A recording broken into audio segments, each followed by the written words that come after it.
ইরানের দেয়া প্রস্তাব অগ্রহণযোগ্য বললেন ট্রাম্প। যুক্তরাষ্ট্রের জবাব পর্যালোচনা করছে তেহরান। হরমুজে আটকে পড়া জাহাজ সরাতে সহায়তার আশ্বাস ওয়াশিংটনের। এবং যুদ্ধবিরতি লঙ্ঘন করে ফের গাজায় ইসরায়েলি হামলা। 59% দখলদারদের নিয়ন্ত্রণে ফিলিস্তিন রাষ্ট্র গঠনে হামাসের প্রস্তাবনা প্রত্যাখ্যান ওয়াশিংটন তেল আবিবের। ইউক্রেনের রুশ ড্রোন ও ক্ষেপণাস্ত্রের আঘাতে নিহত 10, আহত অন্তত 76। বেসামরিক নাগরিকদের লক্ষ্যবস্তু করার অভিযোগ কিয়েভের। রাশিয়ার তেল স্থাপনায় পাল্টা হামলার দাবি। ভারতের পশ্চিমবঙ্গের মসনদে মমতার প্রত্যাবর্তন। ইরানের দেওয়া 14 দফা প্রস্তাবের জবাব দিয়েছে যুক্তরাষ্ট্র। তেহরান তা পর্যালোচনা করছে বলে জানিয়েছে ইরানের পররাষ্ট্র মন্ত্রণালয়। যদিও এ বিষয়ে ওয়াশিংটনের পক্ষ থেকে আনুষ্ঠানিকভাবে কিছু জানানো হয়নি, বরং ইসরায়েলি গণমাধ্যমে দেওয়া সাক্ষাৎকারে তেহরানের প্রস্তাব অগ্রহণযোগ্য বলে উল্লেখ করেছেন মার্কিন প্রেসিডেন্ট ডোনাল্ড ট্রাম্প। পাকিস্তানের মধ্যস্থতায় সংঘাত বন্ধে যুক্তরাষ্ট্রের কাছে 14 দফা প্রস্তাব পাঠায় ইরান। ওয়াশিংটন সেই প্রস্তাবের জবাব দিয়েছে বলে রোববার নিশ্চিত করেছেন ইরানের পররাষ্ট্র মন্ত্রণালয়ের মুখপাত্র ইসমাইল বাঘেই। বর্তমানে তা পর্যালোচনা করা হচ্ছে বলেও জানান তিনি। ইসমাইল বাঘেই আরও জানান, ইরানের দেয়া এই পরিকল্পনাটি কেবল যুদ্ধ অবসানের বিষয়ের সঙ্গে সংশ্লিষ্ট। এ পর্যায়ে পরমাণু কর্মসূচি নিয়ে কোনো আলোচনার সুযোগ রাখা হয়নি। যদিও জবাবের বিষয়ে আনুষ্ঠানিকভাবে কিছু জানায়নি ওয়াশিংটন, তবে ইসরায়েলের কান নিউজকে তেহরানের প্রস্তাব অগ্রহণযোগ্য বলে উল্লেখ করেছেন মার্কিন প্রেসিডেন্ট ডোনাল্ড ট্রাম্প। পাশাপাশি হরমুজ প্রণালীতে আটকে পড়া জাহাজগুলোকে নিরাপদে বের হতে যুক্তরাষ্ট্র সাহায্য করবে বলেও জানিয়েছেন ট্রাম্প। রোববার সামাজিক যোগাযোগ মাধ্যমে এক পোস্টে তিনি জানান, প্রজেক্ট ফ্রিডম নামের এই প্রক্রিয়া শুরু হবে সোমবার থেকে। এতে বাধা দেয়া হলে কঠোরভাবে মোকাবেলার হুঁশিয়ারি দিয়েছেন মার্কিন প্রেসিডেন্ট। এদিকে ইরান যুদ্ধের জেরে বেড়ে যাওয়া জ্বালানির দাম বছরের শেষের দিকে কমতে পারে বলে আশাবাদ ব্যক্ত করেছেন মার্কিন অর্থমন্ত্রী স্কট বেসেন্ট। আমি অনেকটা আশাবাদী, এই সংঘাতের পর তেলের দাম আগের তুলনায় অনেক কমে যাবে, যা বছরের শুরুতে বা 2025 সালের যে কোনো সময়ের তুলনায় নিচেও নেমে যেতে পারে।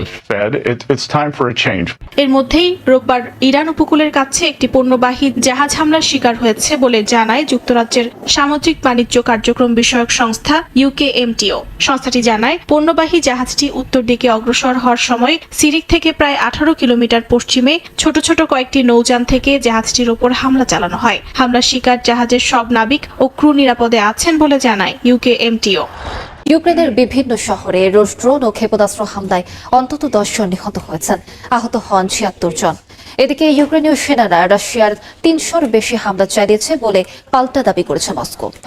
স্থানীয় সময় রোববার ইউক্রেনের 5টি অঞ্চলে নতুন করে ড্রোন ও ক্ষেপণাস্ত্র হামলা চালায় Russia. Kherson, Odesa, Donetsk, Zaporizhzhia ও সুমি অঞ্চলে হতাহতের খবর পাওয়া গেছে। ইউক্রেনের বিমান বাহিনী জানায়, এক রাতেই 269টি ড্রোন ছোড়া হয়, যার মধ্যে বেশিরভাগই প্রতিহত করা হয়েছে, যদিও ক্ষয়ক্ষতি এড়ানো যায়নি। অন্যদিকে রুশ সেনাবাহিনীর দাবি, রাশিয়ায় 300-র বেশি হামলা চালিয়েছে কিয়েভ। এর মধ্যে লেনিনগ্রাদ অঞ্চল ছিল সবচেয়ে বেশি লক্ষ্যবস্তু। সাম্প্রতিক সময়ে ইউক্রেন রাশিয়ার তেল স্থাপনায় একাধিক হামলা চালায়। কিয়েভের দাবি, এতে মস্কোর $1 বিলিয়ন তেল রফতানি ক্ষতিগ্রস্ত হয়েছে। ইউক্রেনের প্রেসিডেন্ট ভলোদিমির জেলেনস্কি বলেন, রাশিয়ার প্রিমোরস্ক তেল টার্মিনালে অবকাঠামো গুরুতরভাবে ক্ষতিগ্রস্ত হয়েছে। সেখানে একটি তেলবাহী জাহাজ ও একটি টহল নৌযানে আক্রমণ চালানো হয়। এছাড়া রাশিয়ার নভরোসিস্ক বন্দরের প্রবেশমুখে ইউক্রেনীয় ড্রোন হামলায় আরও 2টি তেলবাহী জাহাজ ক্ষতিগ্রস্ত হয়েছে। ইউক্রেনের দাবি, 4 বছরের বেশি সময় ধরে চলা এই যুদ্ধে তারা রাশিয়ার সামরিক লক্ষ্যবস্তুতে হামলা চালাচ্ছে, কিন্তু রুশ সেনারা বেসামরিক নাগরিকদের লক্ষ্যবস্তু করছে। যুদ্ধবিরতির মধ্যে গাজার খান ইউনিস, দের আল বালাহ সহ বিভিন্ন স্থানে নতুন করে হামলা চালিয়েছে ইসরায়েলি সেনারা। উপত্যকায় ধ্বংসস্তূপের নিচে এখনও প্রায় 8,000 ফিলিস্তিনের মরদেহ চাপা পড়ে আছে বলে ধারণা করা হচ্ছে। এদিকে ফিলিস্তিন রাষ্ট্র গঠনে হামাস সহ অন্যান্য দলের যৌথ প্রস্তাবনা প্রত্যাখ্যান করেছে ইসরায়েল ও যুক্তরাষ্ট্র। গাজার খান ইউনিস ও দেইর আল বালার বিধ্বস্ত এলাকাগুলোয় যুদ্ধবিরতি যেন কাগজে কলমেই সীমাবদ্ধ। স্থানীয় সূত্র বলছে, অক্টোবরের পর থেকে এখন পর্যন্ত অন্তত 828 জন ফিলিস্তিনি নিহত হয়েছেন। প্রতিদিনই ধ্বংসস্তূপ থেকে মরদেহ উদ্ধার করছে পরিবারগুলো। উপত্যকা জুড়ে থাকা ধ্বংসস্তূপের নিচে এখনো প্রায় 8,000 ফিলিস্তিনি নাগরিকের মরদেহ চাপা পড়ে আছে বলে ধারণা করা হচ্ছে। তবে ধ্বংসস্তূপ অপসারণের গতি এতটাই ধীর যে এই প্রক্রিয়া শেষ করতে আরও অন্তত 7 বছর সময় লেগে যেতে পারে। ইসরায়েলি সংবাদ মাধ্যম হারেটস জাতিসংঘ উন্নয়ন কর্মসূচির একজন কর্মকর্তার বরাত দিয়ে এই চাঞ্চল্যকর তথ্য জানিয়েছে। প্রতিবেদনে বলা হয়, গাজায় ইসরায়েলি হামলায় সৃষ্ট ধ্বংসস্তূপের মাত্র 1% এখন পর্যন্ত পরিষ্কার করা সম্ভব হয়েছে। দিন দিন পরিস্থিতি আরো জটিল হয়ে উঠেছে। আল জাজিরার প্রতিবেদনে বলা হয়েছে, ইসরায়েলি বাহিনী ধীরে ধীরে গাজার ভেতরে তাদের নিয়ন্ত্রণ বাড়িয়ে প্রায় 59% এলাকা নিজেদের দখলে নিয়েছে। ইয়েলো লাইন সরিয়ে পশ্চিম দিকে অগ্রসর হয়ে নো গো জোন তৈরি করা হচ্ছে।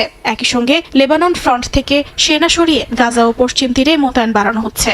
এর মধ্যেই হামাস সহ ফিলিস্তিনি দলগুলোর যৌথ প্রস্তাবনা প্রত্যাখ্যান করেছে ইসরায়েল ও যুক্তরাষ্ট্র। রোববার ঊর্ধ্বতন ফিলিস্তিনি সূত্রের বরাতে এ তথ্য জানায় মধ্যপ্রাচ্য ভিত্তিক সংবাদ মাধ্যম মিডল ইস্ট আই। প্রস্তাবে বলা হয়েছিল, স্বাধীনতাকামী গোষ্ঠী হামাস নিরস্ত্র হবে, তবে এর বিনিময়ে ফিলিস্তিনি রাষ্ট্র গঠন ও নিরাপত্তার নিশ্চয়তা দিতে হবে।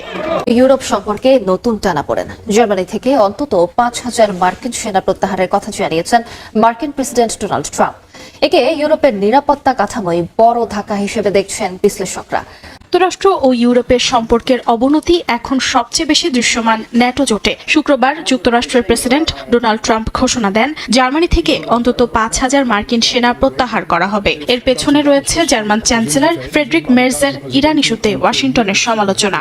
যুক্তরাষ্ট্রের এই অবস্থান ইউরোপের নিরাপত্তা কাঠামোয় বড় ধাক্কা হিসেবে দেখা হচ্ছে। দীর্ঘদিন ধরে ইউরোপের প্রতিরক্ষা ব্যবস্থার প্রধান ভরসা ছিল মার্কিন সামরিক উপস্থিতি। সম্প্রতি ওয়াশিংটন স্পষ্ট করছে, এশিয়া ও নিজস্ব অঞ্চলে বেশি মনোযোগ দেওয়ার কথা, আর তাই ইউরোপকেই নিজেদের নিরাপত্তার দায়িত্ব নিতে হবে।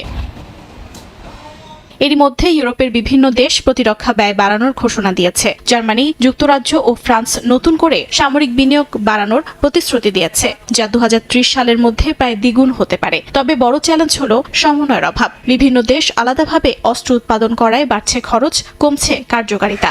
বিশ্লেষকরা বলছেন, ক্ষেপণাস্ত্র প্রতিরক্ষা ব্যবস্থায় ইউরোপ এখনও অনেক পিছিয়ে। যুক্তরাষ্ট্রের পেট্রিয়ট মিসাইল সিস্টেমের মতো শক্তিশালী বিকল্প ইউরোপে নেই। তাই যুক্তরাষ্ট্রের সহায়তা ছাড়া পূর্ণাঙ্গ প্রতিরক্ষা ব্যবস্থা গড়ে তোলা কঠিন হয়ে পড়ছে। এই নির্ভরশীলতা কমাতে গেলে প্রয়োজন সময়, বিপুল বিনিয়োগ এবং রাজনৈতিক ঐক্য, যা এখনো পুরোপুরি গড়ে ওঠেনি। এই পরিস্থিতি ইউরোপের জন্য এক ধরনের দ্বিমুখী সংকট তৈরি করেছে। দ্রুত সমাধান চাইলে যুক্তরাষ্ট্রের ওপর নির্ভর করতে হবে, আর দীর্ঘমেয়াদে স্বনির্ভর হতে চাইলে প্রয়োজন গভীর কাঠামোগত পরিবর্তন। ভারতের পশ্চিমবঙ্গ সহ 4টি রাজ্য ও একটি কেন্দ্রশাসিত অঞ্চলের বিধানসভা নির্বাচনের ফল প্রকাশ আজ। যদিও সারা দেশে নজর থাকবে পশ্চিমবঙ্গের দিকেই। রাজ্যটিতে মমতার প্রত্যাবর্তন নাকি ক্ষমতার পালাবদল হবে তা নিয়েই উত্তপ্ত রাজনীতির মাঠ। যে কোনো অস্থিতিশীল পরিস্থিতি নিয়ন্ত্রণে নিরাপত্তা জোরদার করা হয়েছে। পশ্চিমবঙ্গে 2011 সালে বামফ্রন্টকে হটিয়ে ক্ষমতার মসনদে বসে তৃণমূল কংগ্রেস। এরপর 2016 এবং 2021 দুই বিধানসভা নির্বাচনেও কার্যত বড় ব্যবধানে জিতে নিজেদের প্রত্যাবর্তন নিশ্চিত করে মা মাটি মানুষের সরকার বলে পরিচিত তৃণমূল। এদিকে 2016 থেকে রাজনৈতিক উত্থানের সূচকে পা রাখা বিজেপিও 2021 সালে তৃণমূলের চোখে চোখ রেখে লড়াই করে নিজেদের ভোটের হার বাড়ায়, আর ক্রমশ দুর্বল হতে শুরু করে বাম ও কংগ্রেস শিবির। বুথ ফেরত সমীক্ষার ইঙ্গিত যাই হোক না কেন, গোটা দেশের নজর সোমবার ইভিএম এর দিকেই। কারণ এদিনই জানা যাবে রাজ্যটিতে মমতার মামাটি মানুষের সরকারের প্রত্যাবর্তন না পরিবর্তনের ডাক দিয়ে নরেন্দ্র মোদীর বিজেপির উত্থান হবে। যে কোনো অস্থিতিশীল পরিস্থিতি নিয়ন্ত্রণে নিরাপত্তা জোরদার করা হয়েছে।